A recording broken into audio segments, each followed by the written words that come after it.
Gracias, señora presidenta. Dar la bienvenida también a las personas que nos acompañan en el día de hoy para dos leyes fundamentales, probablemente las más importantes marcadas al principio de la legislatura. La Ley de Renta de Ciudadanía, que defenderemos en un rato, esa herramienta propia canaria para luchar contra la pobreza, para atender a la gente más vulnerable de nuestra tierra, para dignificar las condiciones de vida de quienes aquí viven. Y la otra, la Ley de Cambio Climático, una ley que tiene un valor sustancial, probablemente el reto más importante a que como especie humana tendremos que enfrentarnos en las próximas décadas es precisamente esa lucha contra el cambio climático y, en muchos casos ya desgraciadamente, a las políticas de mitigación y adaptación a las consecuencias que ya son una realidad. Digo esto porque, sinceramente, creo que cuando estamos ante una ley tan importante, más allá de la crítica, al no compartir algunas cuestiones, hemos asistido a media hora, 3 intervenciones de más de 10 minutos cada una, en la que, por un lado, hemos tenido acercamientos próximos casi al negacionismo, por otro lado, planteamientos y además aseveraciones de que no se ha escuchado absolutamente a nadie y que suponía una tortura el que se nos explicaran cada una de las enmiendas, con una falta de respeto, porque ya le explicamos en la comisión que antes de llegar a esa ponencia nos habíamos leído cada una de las enmiendas y la justificación, que era leída literalmente desde la primera palabra hasta la última, cuando le advertíamos que ya la habíamos leído, la habíamos entendido, la habíamos valorado y entendíamos que cambiaba sustancialmente el objeto de esta ley. O cuando finalmente se hace un esfuerzo porque un proyecto de ley tiene un inicio y un final que es en el momento de la votación. Y hasta ese mismo instante cabe la búsqueda del consenso, del entente, de aunar esfuerzos. En 10 minutos, ni uno solo, para hablar del valor de esta ley, sino para echar en cara multitud de cuestiones, para afear a algunas diputadas de esta Cámara que hagan alusión a decisiones que se han tomado en otras que afectan a la vida de esta gente y, sin embargo, desperdiciar la oportunidad que también permite un Parlamento, que es defender sobre esta tribuna una de las leyes más importantes y que más van a incidir en el cambio de vida de la gente, desperdiciando toda una oportunidad para ello. Nosotros no lo vamos a hacer. Artículo 1. La presente ley tiene por objeto regular las medidas encaminadas a la mitigación y adaptación al cambio climático, así como garantizar la transición energética y la acción por el clima, alcanzando la neutralidad en carbono y la reducción de gases de efecto invernadero mediante el esfuerzo colectivo y la aplicación de medidas encaminadas y coordinadas y eficaces de todos los sectores públicos y privados orientados hacia la sostenibilidad, todo ello en desarrollo de la legislación básica del Estado y, por supuesto, en virtud de las competencias asumidas por nuestro Estatuto de Autonomía de Canarias. Ese es el objeto fundamental de esta ley,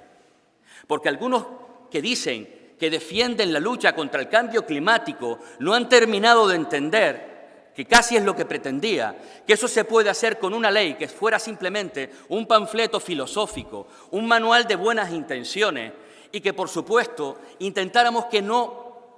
tocara nada, que intentáramos que no afectara en ningún caso a ningún sector económico, a ningún sector productivo, a nuestro bienestar, a la forma que hemos tenido de vida de aquí hacia atrás, que es la que nos ha colocado en el punto donde hoy estamos, en el que sí pero no me toque demasiado esto, no es posible. Mire, esta ley hoy ya llega 20 años tarde y a mí me hubiera gustado que fuera todavía más revolucionaria.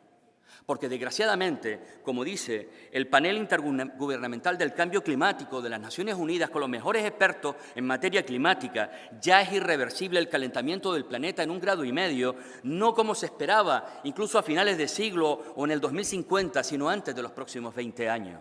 Ya es absolutamente irreversible. Y eso se produce porque, aunque aquí algunos plantean que esta ley no tiene estudio de impacto, no, esto no es verdad. Esta ley lo que sí es cierto es que es consecuencia del brutal impacto que el cambio climático está ejerciendo sobre el planeta. Es consecuencia del impacto a causa del negacionismo climático, por ejemplo, como del señor Rajoy, bromeando hasta hace pocos años, el presidente del Gobierno de España, que tenía un primo que decía no sé qué tontería. ¿O es consecuencia del inmovilismo que han pretendido reflejar nuevamente en la ley para intentar que sí luchemos contra el cambio climático, pero solo desde el enunciado, desde la filosofía, pero no desde las medidas que pueden tocar un sector que puede frenarnos algo el desarrollo económico, que puede impactar algo sobre nuestro modelo de vida que tenemos hasta hoy? Pues les digo que eso sí es papel mojado.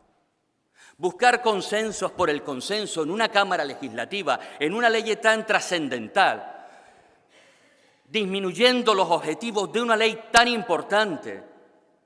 eso sí que es una traición al mandato popular, sería una traición al pacto de las flores que firmamos quienes nos comprometimos, entre otras cosas, como decía al principio, a elaborar leyes estratégicas y fundamentales para cambiar el futuro de nuestra tierra y contribuir al futuro del conjunto del planeta.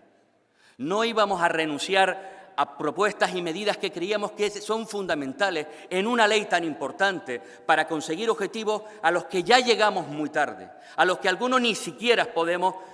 revertir en los próximos cientos de años, en la que quizá hemos tenido que poner más esfuerzo en las fases de mitigación y de adaptación que realmente el de la lucha contra el cambio climático, porque a esa ya llegamos tarde por culpa de muchos que han defendido discursos próximos a los que se han defendido durante estos meses. Y en ese camino del consenso por el consenso no nos van a encontrar. Al menos a Nueva Canaria no nos van a encontrar. Esta es una ley que esos cambios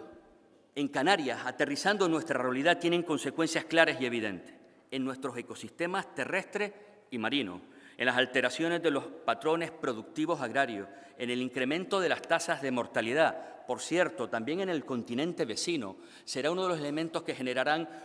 movimientos migratorios masivos y saben dónde irán una parte de ellos también. En nuestra tierra generará una mayor vulnerabilidad en todo tipo de infraestructuras, en particular las costeras, las energéticas, de transportes y de comunicaciones, con consecuencias directas en el sistema socioeconómico del archipiélago, por supuesto,